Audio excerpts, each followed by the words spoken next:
እንደምን ቆያችሁ? በዛሬው መርሃ ግብራችን መጽሐፍ ቅዱሳዊ ይዘት ያላቸውን ኦርቶዶክሳዊ የሴትና የወንድ ልጆቻችንን ስሞች ምን መሆን እንዳለባቸው የምናይ ይሆናል።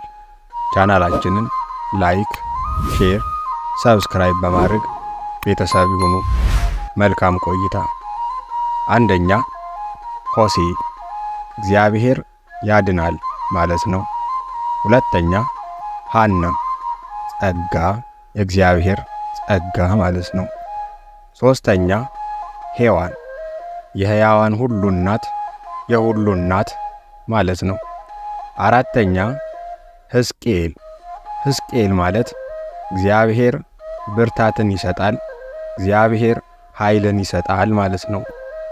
አምስተኛ ሕዝቅያስ፣ ሕዝቅያስ ማለት እግዚአብሔር ኃይል ነው፣ እግዚአብሔር ብርታት ነው፣ እግዚአብሔር ጉልበት ነው ማለት ነው።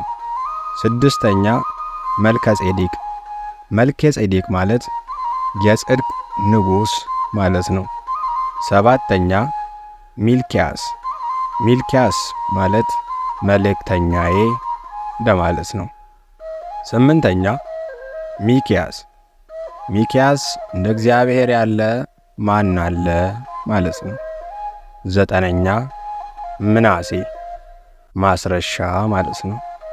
አስረኛ ሳራ፣ ሳራ ማለት ልዕልት የተዋበች ማለት ነው። 11ኛ ሩሃማ፣ ሩሃማ ማለት ምሕረት ማለት ነው። 12ኛ ሮቤል፣ ሮቤል እነሆ ወንድ ልጅ ማለት ነው። 13ኛ ሰሎሞን፣ ሰላማዊ ማለት ነው። 14ኛ ሳሙኤል፣ አምላካዊ ስም ሲሆን የአምላክ ስም እንደማለት ነው። 15ኛ ሳኦል፣ ከእግዚአብሔር የተለመነ ማለት ነው። 16ኛ ሴዴቅያስ፣ የእግዚአብሔር ጽድቅ፣ የእግዚአብሔር በረከት ማለት ነው። 17ኛ ሶፎንያስ፣ እግዚአብሔር ሰውሯል ማለት ነው። 18ኛ ቃዴስ፣ ቅዱስ ማለት ነው። 19ኛ በርተለሜዎስ፣ የተለሜዎስ ልጅ ማለት ነው። 20ኛ በንያስ፣ እግዚአብሔር አዳነኝ ማለት ነው። 21ኛ ባሮክ፣ ብሩክ የተባረከ ማለት ነው። 22ኛ ቤተልሔም፣ የእንጀራ ቤት ማለት ነው። 23ኛ ቤቴል፣ ቤቴል ማለት የእግዚአብሔር ቤት ማለት ነው። 24ኛ ብንያም፣ ብንያም ማለት የቀኝ እጄ ልጅ፣ የደቡብ ልጅ እንደማለት ነው። 25ኛ ቶማስ፣ ቶማስ ማለት መንታ ማለት ነው።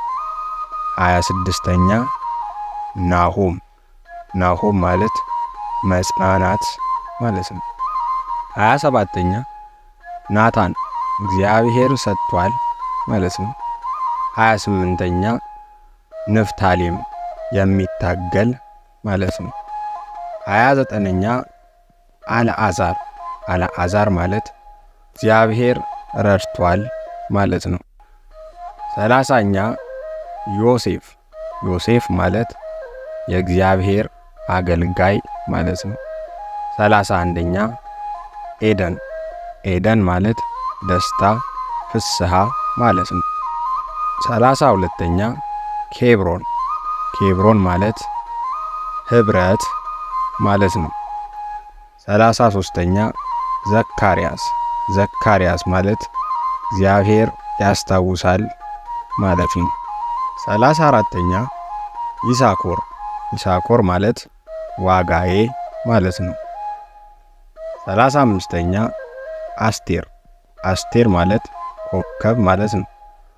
36ኛ አብርሃም፣ ታላቅ አባት፣ የብዙዎች አባት ማለት ነው።